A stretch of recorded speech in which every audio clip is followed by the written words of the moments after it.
තරුණ කෙල්ල කොල්ල ටික වයසට යන්නේ නැද්ද? යනවා හොඳේ වැඩි කල් නෑ තව.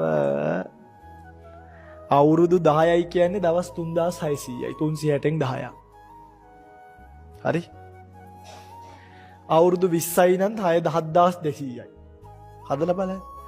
තව අවුරුදු 40ක් ජීවත් වුණොත් තව දවස් 14400යි ජීවත් වෙන්න පුළුවන්. දවස් 15000ක් නෑනේ. ඔබ ඔය ඉන්න චූටි දූල පුතාලා ටික තව දවස් 15000කින් වයසයි. දවස් 15000කින් අද ඉඳන් ලියන්න පටන් ගන්න. හරි? තව බත් වේල් දවසට 2 ගානේ කෑවොත් බත් පිගන් 30000ක් කන්න බෑ ඔබට මේ මනුස්ස ජීවිතේ ඔබ ඊට කලින් වයසට යන්න. වයසට ගිහිල්ලා ජරා ජීර්ණ වෙලා කෝම හැදිලා වකුගඩු නරක් වෙලා ජරා ජීර්ණ වෙන ජීවිතයක් නම් මට මේ ලැබිලා තියෙන්නේ. මම ඒකට කැමති නෑ. මම දන්නේ ඔබ කැමතිද කියලා. ඔබට ඔළුව හොඳ නෑ. ඔබ කැමතිද? මම කැමති නෑ. හමුදුරනේ මේ ඒ වුණාට මැරෙනකන් කසාදයක් හරි බැඳලා ඉන්න කැමති නැද්ද? කැමති වයසට යන්නේ නැත්තම්. මාත් වයසට යනවා. අරකට වයසට යනවනේ. දැන් ඉස්සර මම විතරයි වයසට යන්නේ මගේ දුක මට විතරයි. දැන් තව එකෙක් වයසට යනවා. ඒකව බලා ගන්නත් එපා. මේ කිසිම කෙනෙක් වයසට යෑමට කැමති නෑ. මං නම් කැමති නැත. වෙන කරුමයක් ළමයි වයසට යනවා කියන එක නම් බුදු අම්මෝ.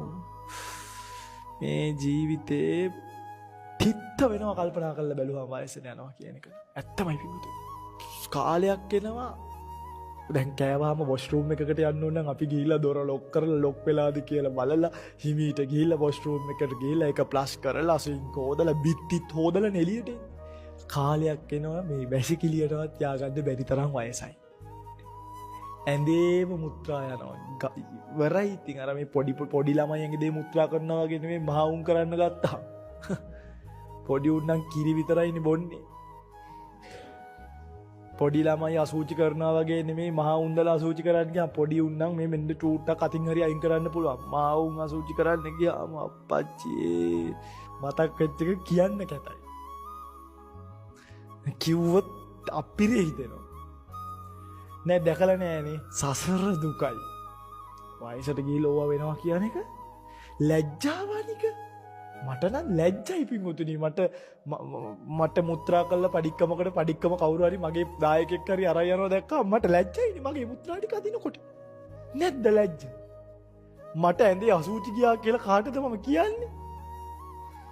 මන්න පිටරේකට කැමති නෑ. ඉඳගත්ත දෙරින් නැගිටින්න බැරි වෙන එකක් ලැබෙනවට බත් ටික කා ගන්න දත් ටික නැති වෙනවට S2